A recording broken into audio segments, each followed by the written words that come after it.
Hello and welcome to the Rangers Rabble. Somebody just opened the door behind me and screamed "Yas," and I shat myself. So, hello, welcome. Rangers are through to the group stages of the Champions League. Wow, back where we belong. All the rest of it, I'm feeling very much speechless. If I'm being brutally honest with you, so yeah, hello, welcome along. Do you know what, Ross? What a night for our football club. Do you want to say hello to him first? No, straight in. Ross. Hi, Ross. Hi, Ross. Hello, everybody. Mate, I'm a momentous night. Did say last night I had a wee change of heart and thought the Morelos thing would have galvanised us, and I just hope now that people look at John McLaughlin and realise he can make big saves at big times for us. That's a lot of big saves. He's made the USG games, and then last week he had a great save. It's about people giving people the chance to flourish. Čolak, again, how well did he do to keep himself behind the ball so he wasn't offside after he's ran his guts out? Phenomenal. Every single player to a man, Martin, I thought were absolutely outstanding. Even the ones I've been criticising recently, your Borners, Goldsons, James Sands, again, man of the match for me all day long. Thought he was brilliant. Lundstrom, just honestly, what a team. What a team. What a time to be a Rangers fan. I know it's always great to be a Rangers fan, but it feels like the journey is complete now. Do you know what I mean? Yeah. Just very quickly, John Batchelor, 8.99 again in the super chats. Thank you so much for the support. We've got another one in here. Bryzo 77, never beat. No, we're not. We'll never beat, especially in Europe. We are a phenomenal Scotty European team. Oh, incredible. Said before the game that this team deserves a lot of credit, trust, faith. They never let us down and do it again. They just time and time again turn up in these European nights and they pull out. I wouldn't say like they pull out some marvellous performance, but they're just consistently all over the park. So good. Do you know something? And kind of Scotty hits the nail on the head there, Ross. We played well. PSV, very good team, but it wasn't one of those European performances where, you know, we had our backs to the wall for 90 minutes. We were trying to hit them on the break every now and then, and we got a lucky goal. You know what? For the majority of that football game, away at a very tough European venue, in my opinion, we were the better team. I would have said it was very much eachy-peachy, mate. I thought there was points in the game where they were the better team than us, but it was all played in midfield. Neither goalie, bar John McLaughlin making one incredible save, neither goalie really had that much to do. Don't get me wrong, there was spells of the game where we looked better. I thought that they started off better than us, then we came into it in the middle of the first half, then I thought they finished off the first half maybe a wee bit on top. Second half, we just kicked on a level, and after we scored, I thought we done what we always talks about: keep the zero, keep the ball, don't do anything stupid, don't do anything daft, and it's worked for us. But again, it doesn't work in your back's right against the wall if John McLaughlin doesn't make that save. For it was a great save. Do you know what? Let's touch on John McLaughlin then, Scotty. Not called upon loads tonight. A couple of times, some cross balls comes out, he deals with them. He takes the pressure off the defence. And all we've heard, for the people who are maybe, you know, not massive about McLaughlin, maybe don't feel 100% comfortable with McLaughlin being Rangers number one, he can't pull off those Alan McGregor saves. Well, he certainly did tonight. Oh, he did. I thought he kind of went out with a point to prove. It felt like he really wanted to make an impact and make a difference, which is incredibly difficult from being goal.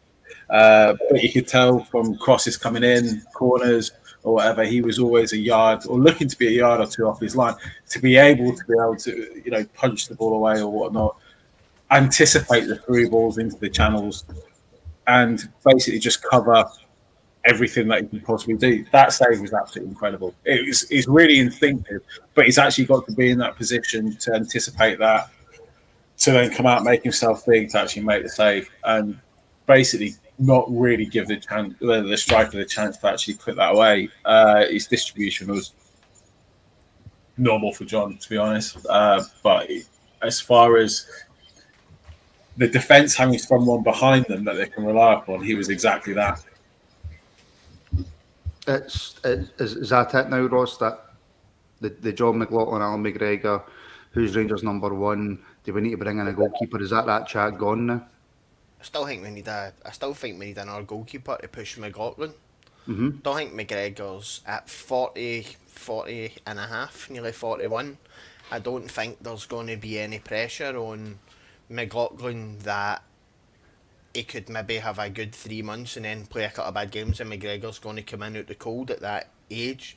I think you should have two good goalkeepers vying for the position, and I think McGregor's been gave a signing off season, to be honest. I think he's obviously took a contract on reduced wages and he's quite happy to sit on the bench.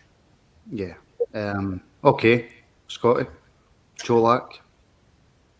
I don't think that's the end of the conversation for McLaughlin, though.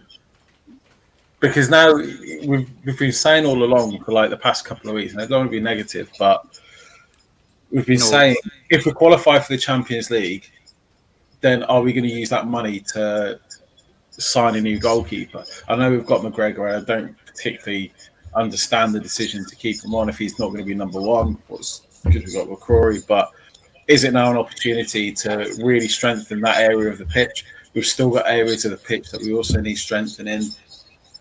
Let's not kid ourselves. I thought our midfield was class, but again, we could do with another quality body in there. And then Čolak. I mean, just on that point, every single team on the planet can always invest in better players to make their team better. You know, we've just got to the group stages of the Champions League through a two-legged playoff against a very good Dutch team, and we've beat them in their backyard. Last season, we made it to a Europa League final. So I think that we should give Gio the credit that he deserves to get what he gets out of that team. And I think we should have faith in the team and whoever Gio wants to bring in. If he doesn't bring in anybody, we have faith in him. And if he does, then we do. It's as simple as that. I agree with that. I'm happy with that. But you don't rest on your laurels just for sentiment's sake. No, but you celebrate on the night that we qualify by saying well done to all the players, and we don't talk about future players coming in because we want to congratulate the players on the park, Scotty. We do that tomorrow night on the Euro debrief show. Sorry, I was getting a bit above my station there. I was getting a bit high and mighty. I do apologise. Čolak, Ross, you mentioned it. He keeps himself on side brilliantly. But Tillman, just a class act. Tillman reminds me very much of Joe Aribo. He can take the ball and he doesn't even have to touch the football, and he can send somebody the wrong way, if you know what I mean. Kamara's got that kind of, he drops a shoulder. Tillman just lets the ball run through him and gets himself between the ball and the man, and he's really hard to take it off of. I thought for the goal again, Čolak's immediate press on the goalie panics the keeper. And Tillman makes up 10-15 yards on the midfielder who dilly-dallied a wee bit, and then for Tillman to then use his vision in order to lay the ball on a plate for you just notice he's away there, Scotty. Oh, no, yeah. For him to lay it on a plate for Čolak again was class. Am I back? Can you hear me? Yeah, fine, yeah. Back. Internet is just going crazy. Sorry, Ross, carry on. No, I was just saying Tillman, Čolak, the two of there pressing for the front made the goal. Čolak's initial press on the goalie made the goalie panic and play a ball that was never on. You've seen the same with was it Brentford or Bournemouth and Man U last week when Christian Eriksen got the ball played in the same position. If teams want to play out for the back and you've got players that we've got who are happy to press, then you will get joy for that. But I think it would have been very easy for Tillman to lash a shot rather than look up and play the ball on a plate for Čolak. It was really unselfish play. I really expected that as well. I was expecting him to try and stick it in the bottom corner or something, and I was, that Stephen Whittaker moment where you're like, pass it. Had that. And you're absolutely right. What I noticed as well was the front three or front four, as sometimes it turned into, their movement and interchange. It felt sometimes like we changed from a 4-3-3 to a 4-4-2, and Tillman and Čolak pressed and timed really well. I wasn't particularly expecting that. I think the boy Tillman's somebody who's going to... He's very, very, very clever, and the more he gets to play with the players around him, the more he'll pick up where they're going to run to and get to know the patterns of play. Scotty, at the moment, he looks a different class, to be honest. I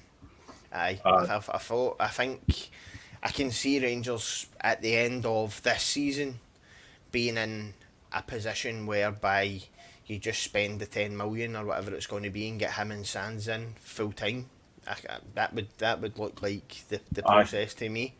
I'd be monitoring that exchange rate and just making sure we get the good timing.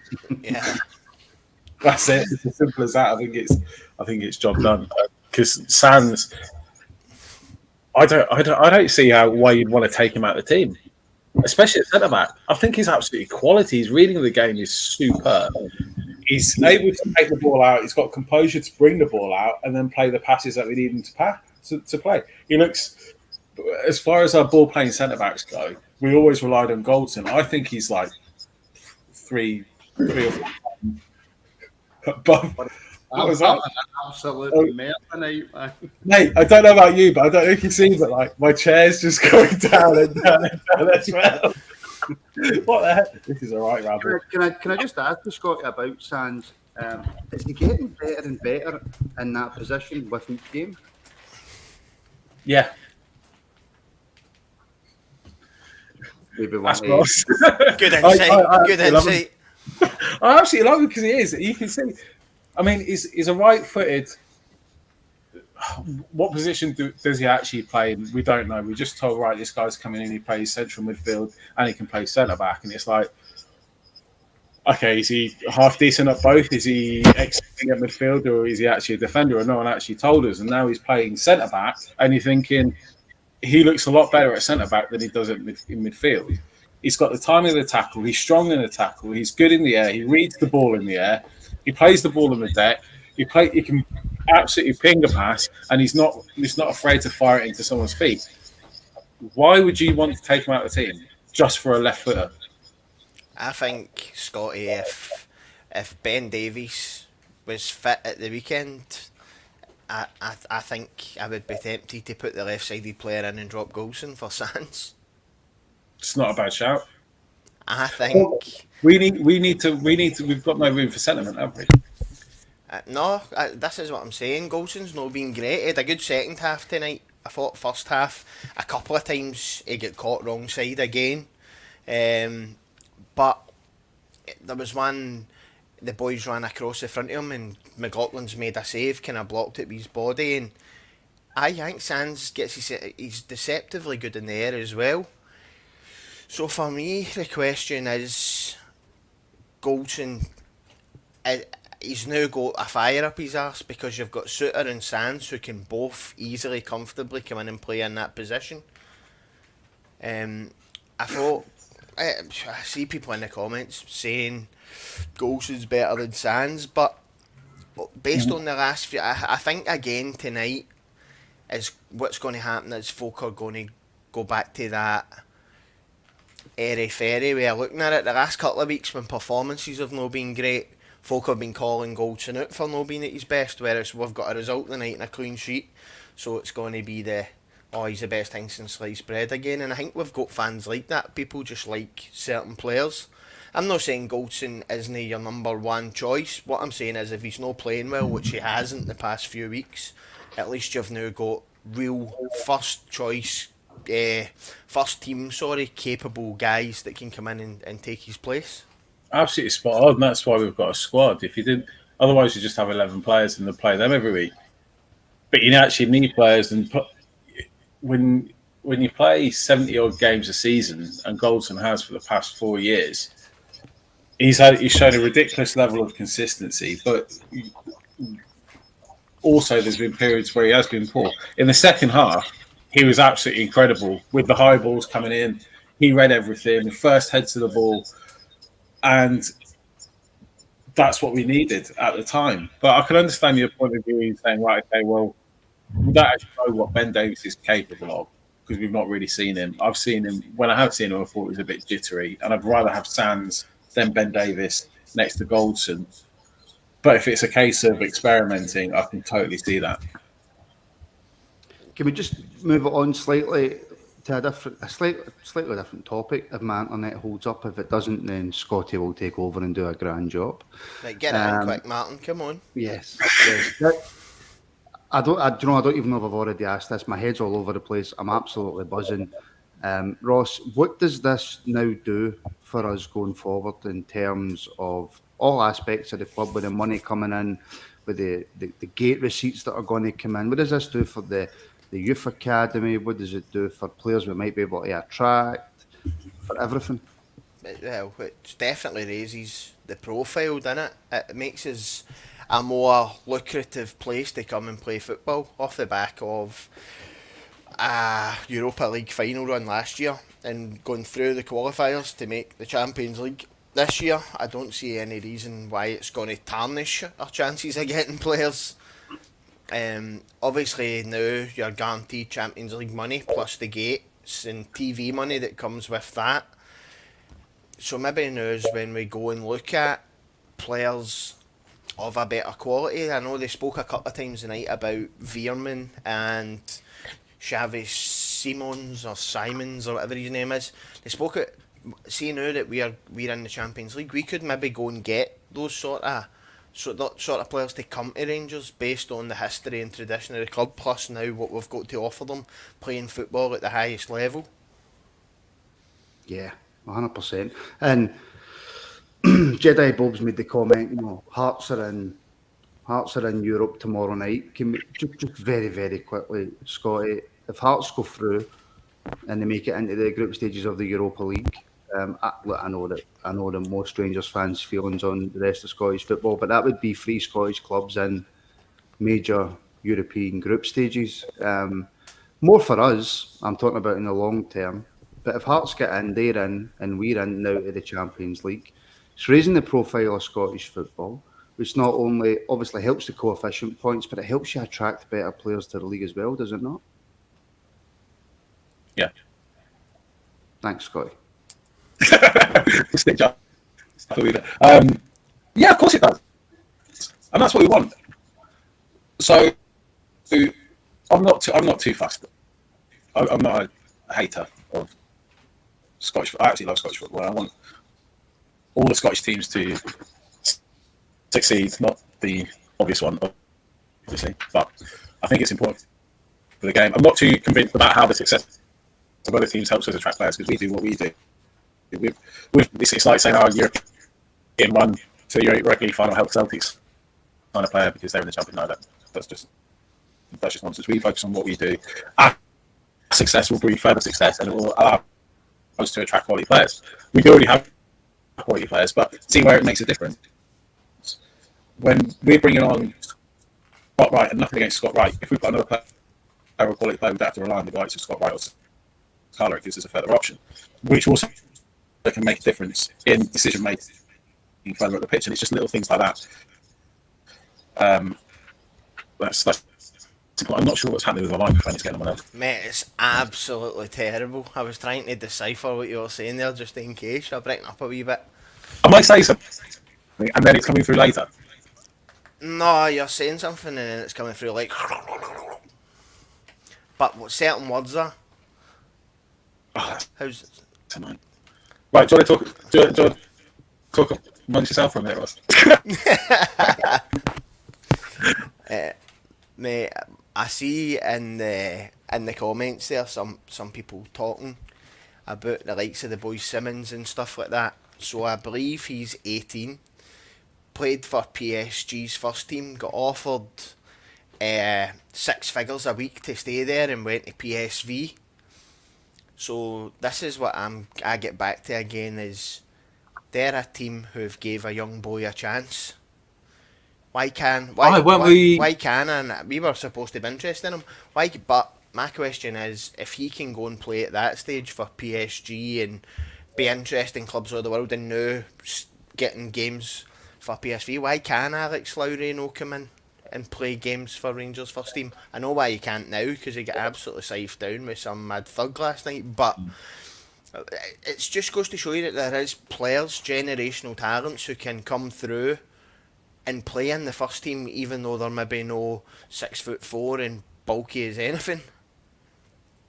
Aye, and that Simmons looks class, and I've got absolutely no doubt about Lowry's quality or what he can bring to the side. I see him as being better than quite a few of the options that we've got already, and they're already playing on this stage. Yep. And they're already making an impact on this stage. So, yeah, hopefully bring him in and see what he can do. Where would you? In fact, no, I don't actually want to talk about strengthening the side, because this side has done remarkably well. Should we? Now we can. Should we get a little bit excited? Who do you want to see in the Champions League? Mate, I'd like to see us getting a right good glamour group, bringing big gates and bringing good football back. I think the better the team we play against, the more chance we've got of beating them. I do think we're a counter-attacking side. We're built to soak up pressure and then break. But I don't know. I don't know who in specifically I would like to see. Obviously, you're looking at your Man Cities and stuff like that. Would be great to get to Ibrox, but hopefully, I'd like us to get one of the English teams to actually test ourselves and see where we stand at that level. Do you fear us getting scudded? No.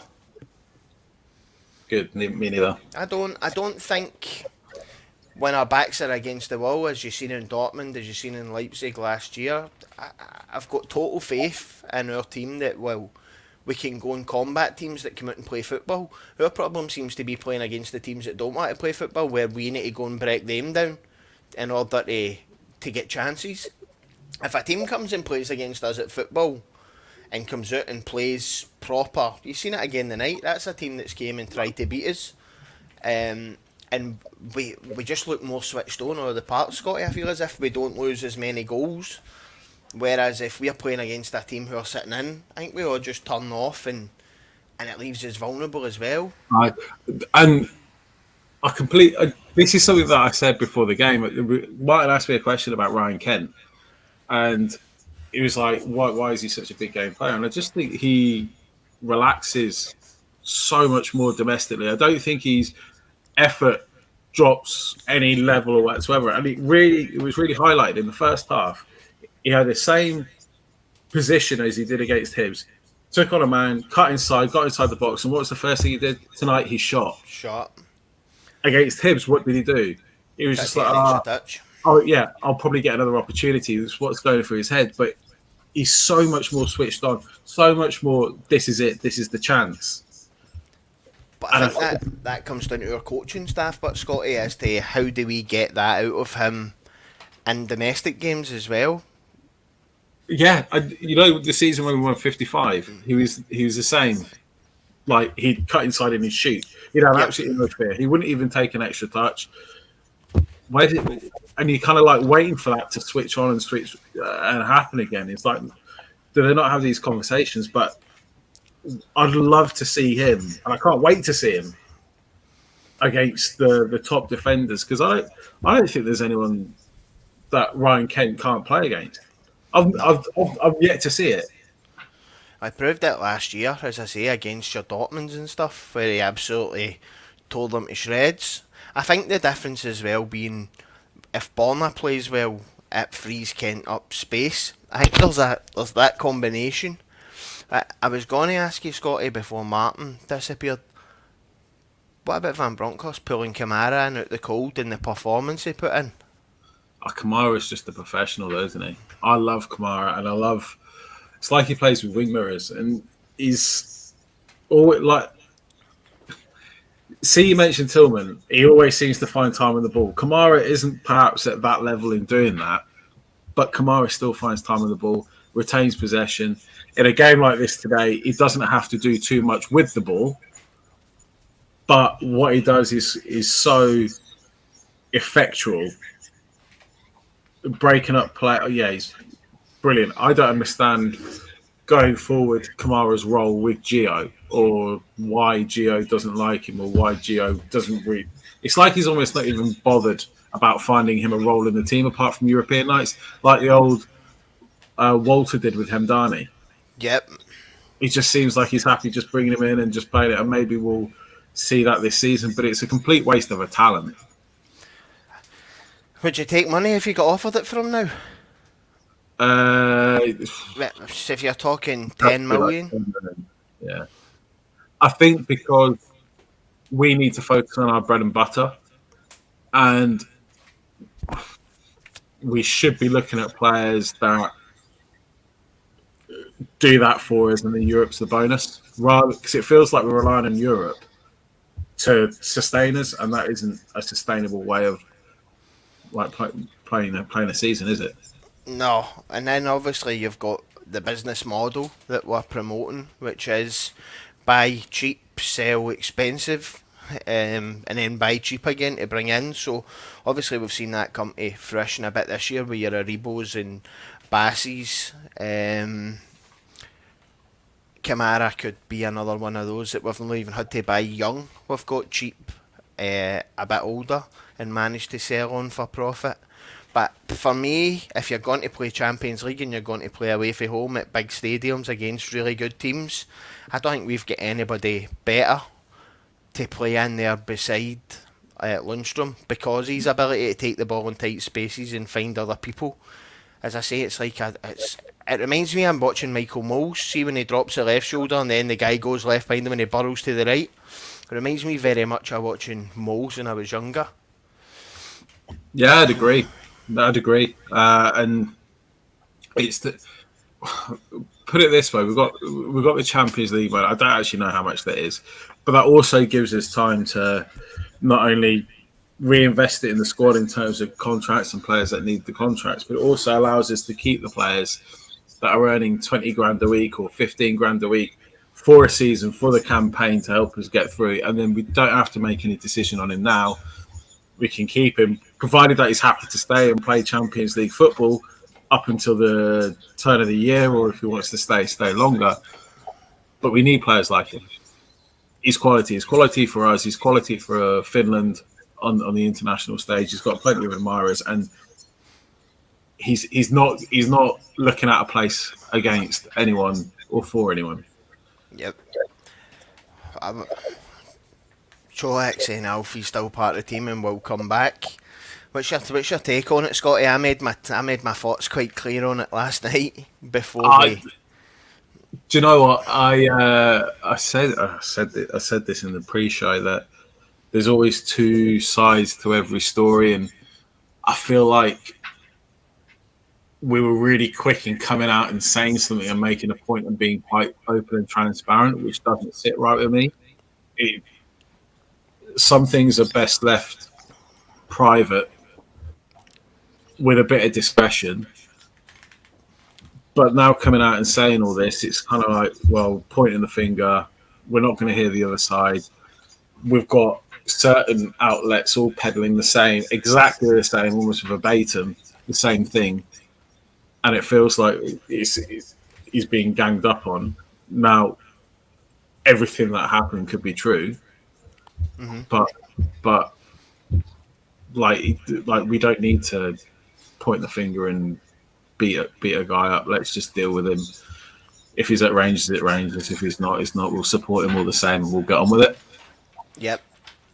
Does the fact we went through tonight give us a better chance at landing possibly a youth player for down south, for a better calibre of player to come in and replace Morelos if and when. I think we've all said we need an extra striker anyway. But does this win the night and the option of playing Champions League football, does that help us when we go to the negotiating table with teams to maybe get an exciting youth project? Or I don't really know what we'd go for, because are we signing a player for the Champions League or are we signing a player for domestic football? Because both are completely different criteria. Are we getting money from Morelos? Are we just going to reinvest all that? Do you know what? I think it's probably a conversation for another day, because Martin told me off for talking about changing squads and celebrating things, and I think we should really enjoy the moment and just take it for what we've got. We had some absolutely fantastic performances, and look at that. I want another crack at Frankfurt. I don't know about you, but I think I want a bit of revenge. It's not going to win us a trophy, but a bit of revenge. I fancy Man City. I'd like to play Man City and see where you're at against a team of that calibre. I'd rather take Frankfurt. Ooh. Chelsea or Liverpool. Chelsea.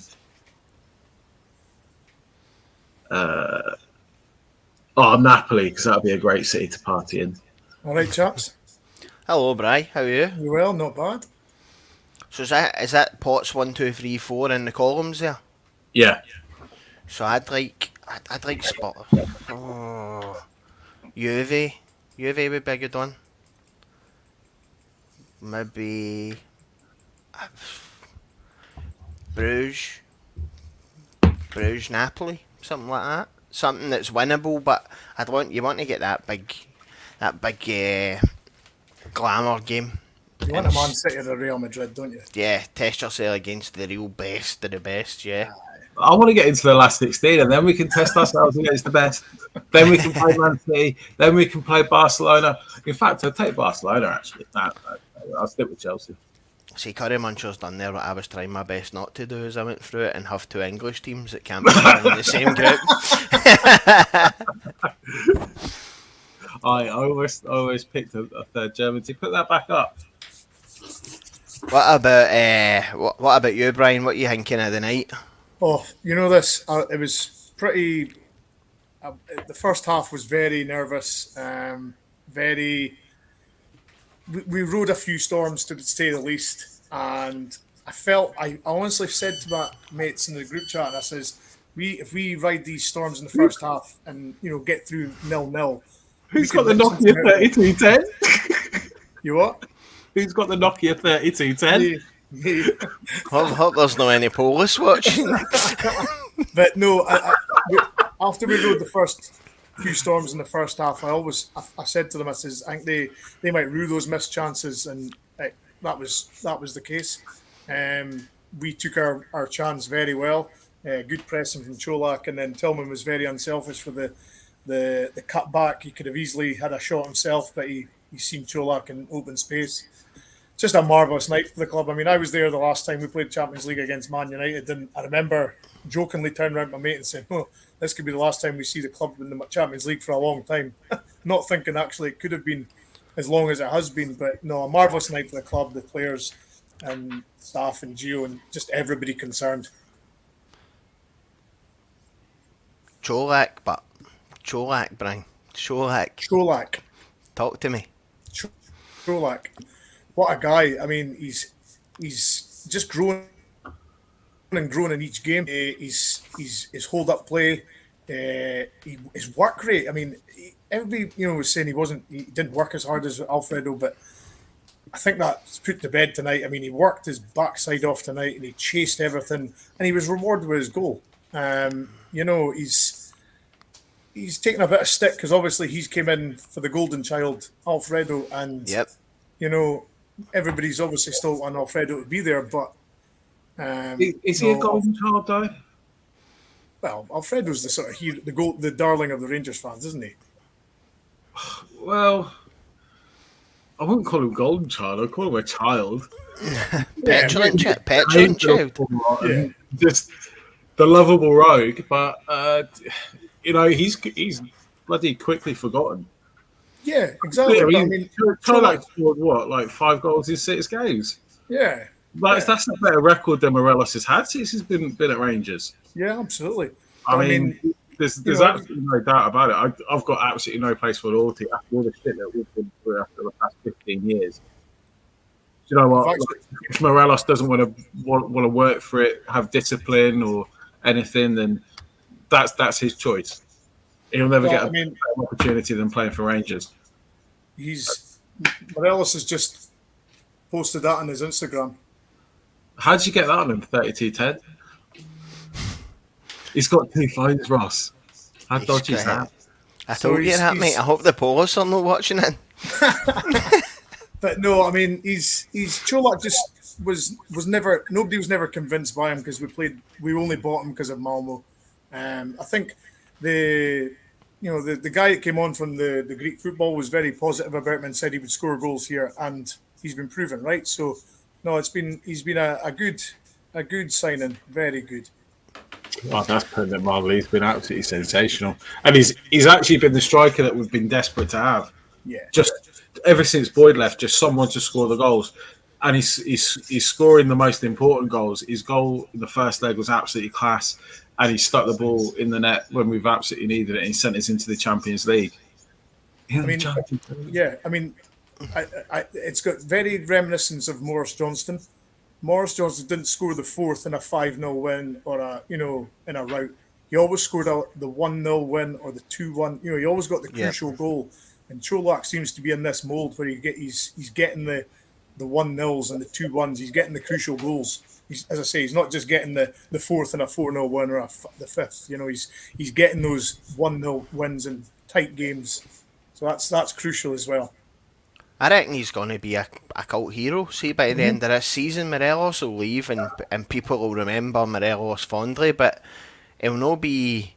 I think this guy is honestly going to be an absolute cult hero at Rangers. Yeah, 100%. I don't know... I don't know where Morelos goes for here, because I don't think Morelos is going to want to sit on the bench for the season.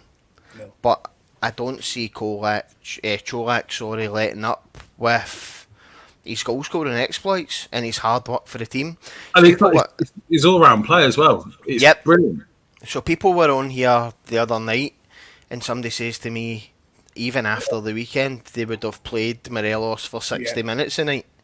And I nearly fell off a chair laughing. Couldn't believe it. Miles off it, and I said it before and I'll say it again, I don't think Morelos is the type of player Van Bronckhorst wants in his team. I think Van Bronckhorst wants a striker who's going to work the 2 centre halves and be in the box when the ball comes.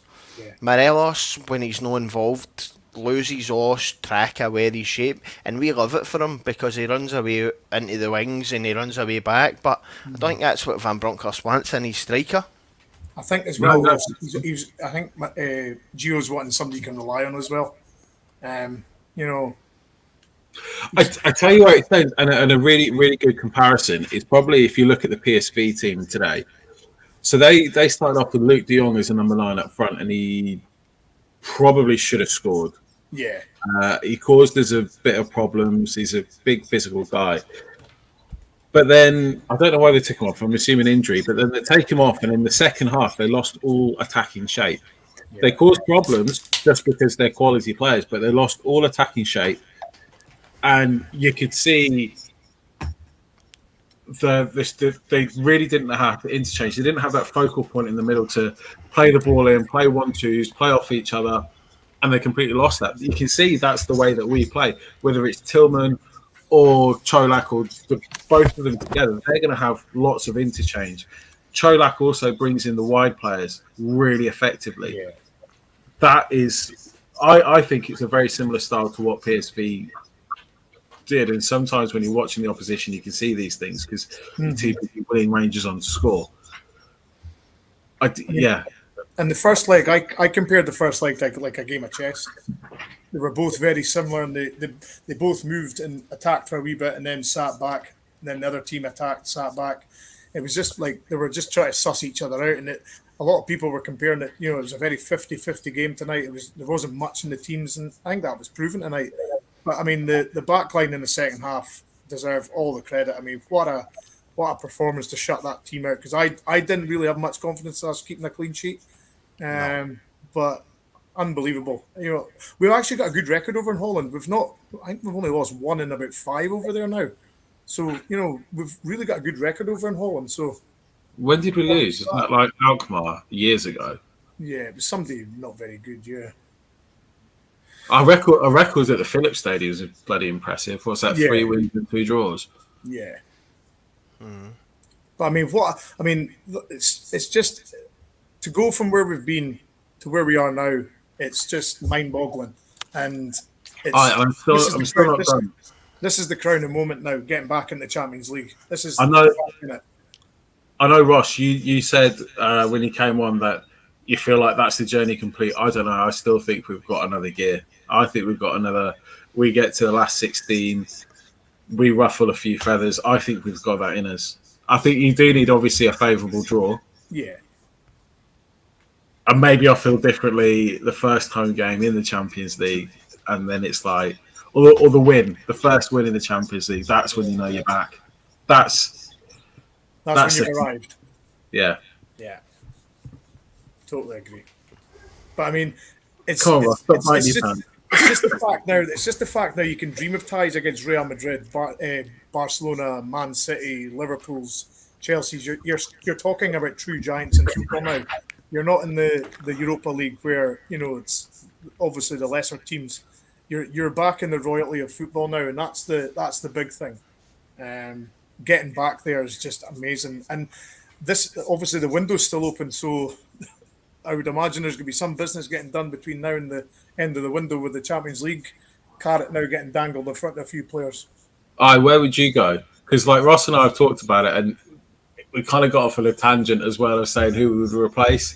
Try and focus on enhancing the squad. Where would you look? You've got to go up front. You've got to start there and get somebody of real quality up front, because obviously right now we're only looking at Čolak as our fit striker. We have obviously got Morelos, who's under disciplinary situation just now. Roof has not been seen since the final in Seville. Yeah, very good. But we certainly need another front man just to give Čolak some support, because he is literally our only fit striker just now. I mean, there was Robbie Eard on the bench for us. He was the only other option striker. So, we're badly needing reinforcements up front, definitely. Anywhere else? I'd see. The problem is we have got a lot of depth in centre mid. It's just a case of, we've got Davis, Kamara, Lundstrom. We've got Tillman, Lawrence can play in there. We've actually got quite a lot in that. Maybe another centre half. It just depends what the injuries to Helander and Davies are looking like. You might want to go in and get another centre half. Sorry? We've got about 10 centre halves. We've got Helander, Davis, Suter, Goldson, and I put Sands in there as well. Yeah. There's only Sands and Goldson. Leon King. Adam? And Leon King as well. Yeah. So that's 3 fit centre halves. At the moment. They're not going to be injured. But it just depends on what the injury situations are to these guys, like Helander and Suter. How long are they going to be out for? He might look for a short-term loan deal. I don't know, just to get him through the first 6 months, and I don't know. But it's certainly up front the positions you need to really strengthen at this point. I think I do think we need another goalkeeper to push McLaughlin.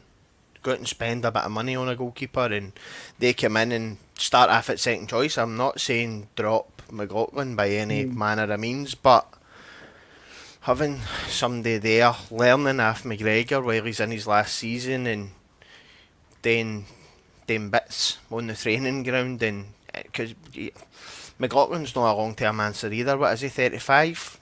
33, 34, isn't he? Yeah. I'm not sure, but he's. I think we should be looking to bed in a goalkeeper either this season or at the very latest next season in order to have somebody there that's going to be their goalie for the next 5-6 years. 34. 34. No, I completely agree. And I see we rumoured that a couple of Turkish keepers, and I do love a Turkish keeper, they're a bit aggressive. I do like a goalkeeper that likes to come off his line. So that's one to keep an eye on. Obviously, got an eye on the Turkish market as well. Ross, something I haven't asked you. How did you feel pre-match? Did you think we'd do it? I had a sneaky feeling if we'd kept it tight and kept it to 0-0 in the first half and we'd nick something. I had a sneaky feeling. It was all. I said it before. The first goal was crucial. I felt whoever got the first goal was going to win tonight. If they had got the first goal, I think we maybe could have crumbled, and they would have got all the momentum and time wasted and whatnot. But they had umpteen chances in the first half, and the more they missed, the more I thought they're going to rue these misses, and we're going to possibly nick one here, and that's exactly what happened. I mean, okay, Lawrence hit the bar. We had a couple other chances, but they had a lot of chances they should have scored. As you say, Luke de Jong should have probably scored. He hit straight at Lob McLaughlin. But no, I felt the first goal was always going to be crucial tonight. I really did. Thanks, Ross. Oh, sorry, I didn't. Right, I see a lot of people in the comments there going on about Robbie McCrory, right? And I think that ship's sailed, mate. It would be. Sent him out on loan to Livingston, mate. He couldn't hold down a place. I see people saying, he kept a clean sheet in an Old Firm game, but I remember Scott Bain coming in and playing an absolute blinder in his first Old Firm game for Celtic and then never been seen again. In the heat of the moment, and then the adrenaline's gone in your first game of that magnitude. But if you can't hold down a place for a poor Livingston team, then obviously Gio doesn't see much in him, or he would be actively pushing him this season with McGregor as third choice just around the training ground in case of any emergencies. Fucking hell, I thought that was Barkas. Right, I'm going to try this one last time and hopefully this will work. Could I ask you? You sort your chair, Scotty. You sort your chair. Well, in fact, while you're sorting your chair, I'll ask you a question. How does that My ears are absolutely sweating, man. What does this win do in terms of the league now as well? Is this just extra motivation for us going forward in the league? Because I was sitting watching the game and we scored and it was getting towards the end and I was starting to think about where we could qualify for the Champions League here, and then my mind drifted to the league. And there's been a wee bit of doom and gloom because of the Hibs result. People don't think we've started that well. Is this a catalyst now for us to go and have a right good run in the league? Yeah, I think I said to Ross, I think that we now need to look at the squad not in terms of buying players to make the first 11 better, which is what we want to do. But now we need to focus on who's going to get us over the line in the league. And we talked about like a striker for maybe replacing Morelos or whatever, an extra striker. What kind of striker do you get? Do you get one for Europe or do you get one domestically? You get one domestically because that's your bread and butter. We know Čolak can do this on the European stage. So that's my thinking in terms of where we need to go and what we need to do going forward.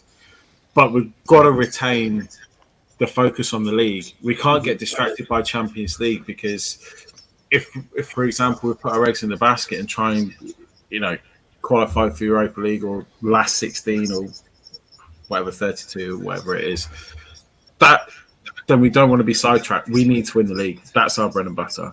That's our focus. Anything else? That's the way it has been for the last 20 odd years at Rangers, and it's the mentality that needs to return because we can't keep relying on a Europa League run to fund our players. Now we've got automatic spots.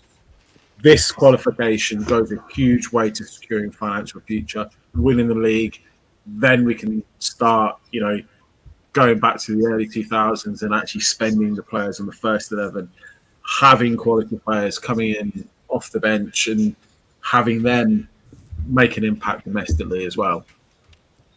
Yeah, no, I'm looking at all the comments going, Martin had to reboot his router. Martin's router's currently in about 8,000 different pieces, and I'm lucky it's working. Can we be slightly petty for a couple of minutes, Ross? Well, I live on spite and Red Bull, mate. Pettiness is my middle name. Do you think we're allowed to be just a wee tiny bit petty? Of course we are. Let's be honest, right? We messed up in the league last season. Celtic were the better team. They went on to win the league because of our performances in Europe. They got straight into the Champions League, so fair play. We had to then go and do it through the qualifiers. We've seen the draw, Monaco or PSV. Not many people thought we were going to do it. Let's be honest, not many Rangers fans. Many Rangers fans were saying, look, this is going to be really, really tough. I even heard some people going, you know what, the Europa League's still a good outlet for making some money. You can get a decent run, blah, blah, blah, blah, blah. There's going to be a lot of people tonight sitting in the living room absolutely raging because they've just lost out in the best part of 20 million. Mm-hmm. Is that how it works? Yeah, there's a pot for the country, Scotty. So if we hadn't qualified, Celtic would have got the full pot for Scotland, the Scottish coefficient points. But as we've got in, it gets halved. I think it's 16 million each plus TV rights. Works at about 20 million quid each, man. So there'll be a couple of folk cuddling into their sister tonight, I'll assure you. There'll be a couple of folk. I was just more thinking about the folk going to bed screaming Sevco. Mate, they'll be up the stair. They'll be lying in their wee bed and they'll just hear the door creaking and it's their uncle coming in to tuck them in after a few cans. Right, okay. Remember when we lost the Europa League final and they were all celebrating? Yes. And Yeah? It'll be the exact opposite tonight. They'll be just absolutely spewing. Because they would have certainly given us no chance. Absolutely no chance. Do you know what? See on that, right, in terms of the financial stuff, right? I don't think it's unrealistic to say that financially they're still ahead of us, right? I don't think that's news to anybody. The gap has closed a lot, don't get me wrong. The gap has closed massively. This though, Brian, this qualifying for the Champions League financially is massive. I'll be really... Martin, I'd just be really interested. I apologise. You asked the question earlier and said Ross, and then laughed when Brian answered. No. You can't drop something and then change the subject. No, I didn't change the subject. But you can't. No, I'm not. Okay, Scotty. Okay, I will let you come in. Oh, no, you just said that Celtic will be financially far ahead of us. They've spent a lot of money. They have.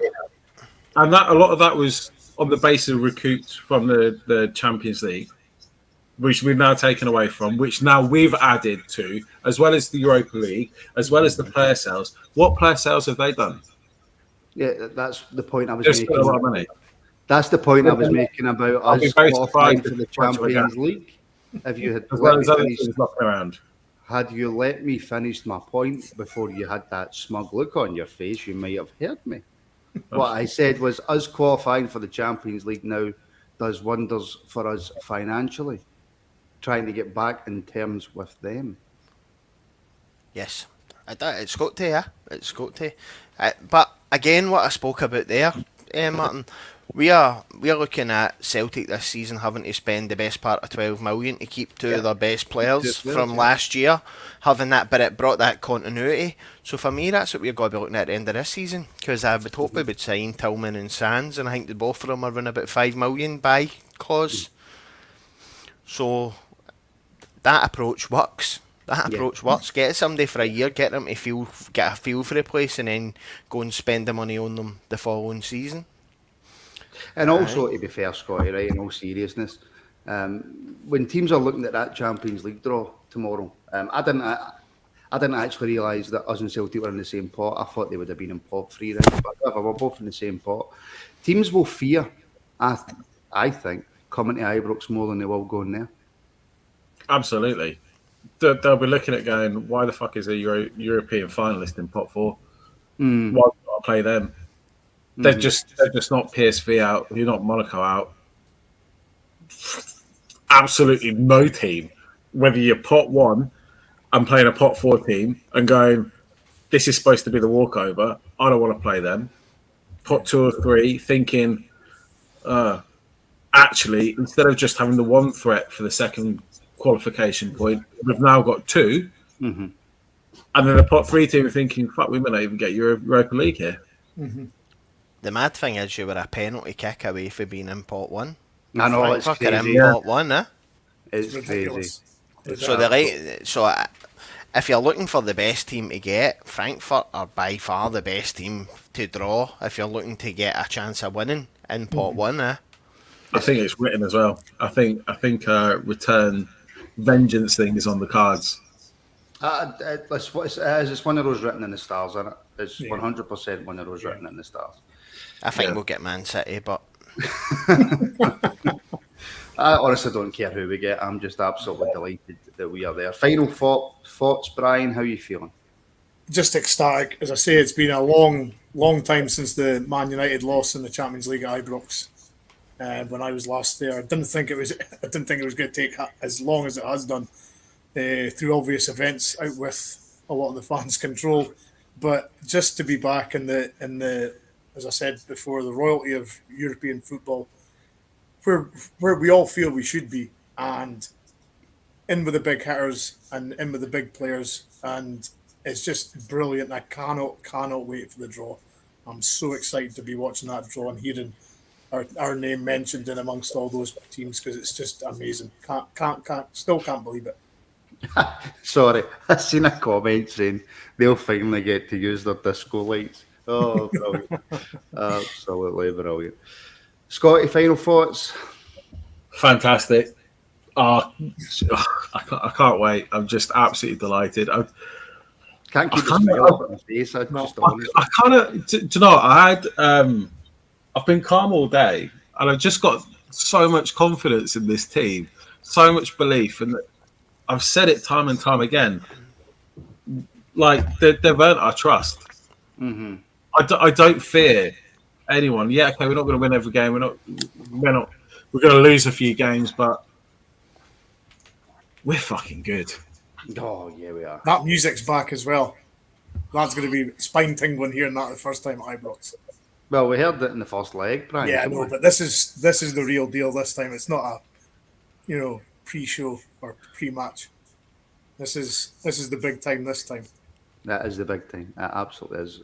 Ross, final thoughts for you, buddy. mate, just happy to be back where the club belong.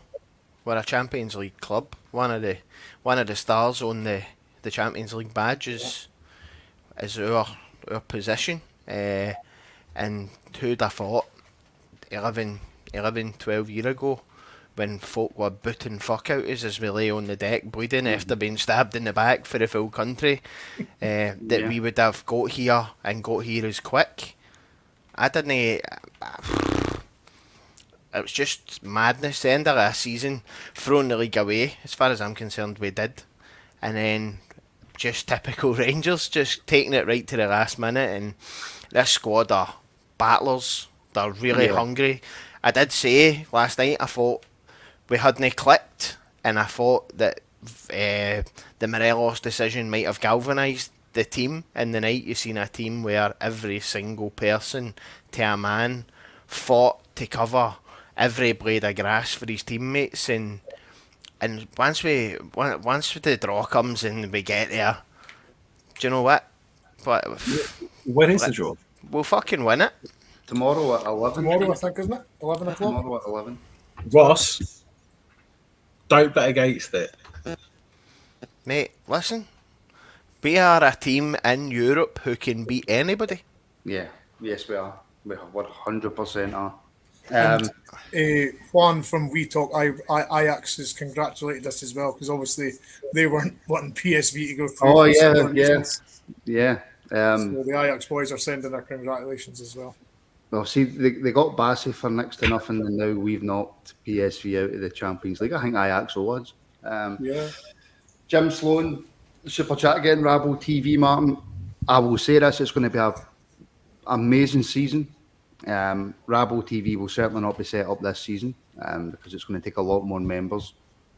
But if we can get it up and running for next season, that would be phenomenal. After we've won the league, got to the final of the Champions League, won that, won the Scottish Cup, won the League Cup, won everything, and the next season Rabble TV starts 7 days a week. Have you announced on the Twitter yet that you're looking for models for the 15-minute free view at 11:45? Well, What, is that not me and you? that's what I thought. And, but by the way, can I just say the support we've had so far has been outstanding. You know, everybody that has helped has been absolutely phenomenal. If you want to join as a member now and get extra shows on top of that as well, then the join button's below or it's in the description. And please do give the show a like and a subscribe. The more likes it gets, the more views it gets. It's just quite as simple as that. We're about 100 away from 6,000 subscribers now as well, which is absolutely mental. And Rangers have just got through to the Champions League group stages, so everything is on the up. Everything is on the up. Can I just say thank you to Scotty, excellent hosting while I was away. I didn't get to see it, but I just know. No, because Ross did it, that's what. Thank you, Ross. That's all right, mate. Look, it was tedious. I'm not going to lie, it was tedious. I bet you made it look easier than that. Well, no. It was under pressure. I've told you, my ears are sweating. My ears are actually sweating. And late sub Brian as well. Thank you for coming on and helping out, Brian. Enjoyed the wee cameo. Aye, fucking every bit as bad as Scott Wright's when he came on. Oh, come on. Thank you to everybody for watching. Thank you to everybody in the comments. Like, subscribe, do all that, share, join as a member, keep the good times rolling. Thank you for watching, and we will see you tomorrow at 7:30 for the European debrief. Good night.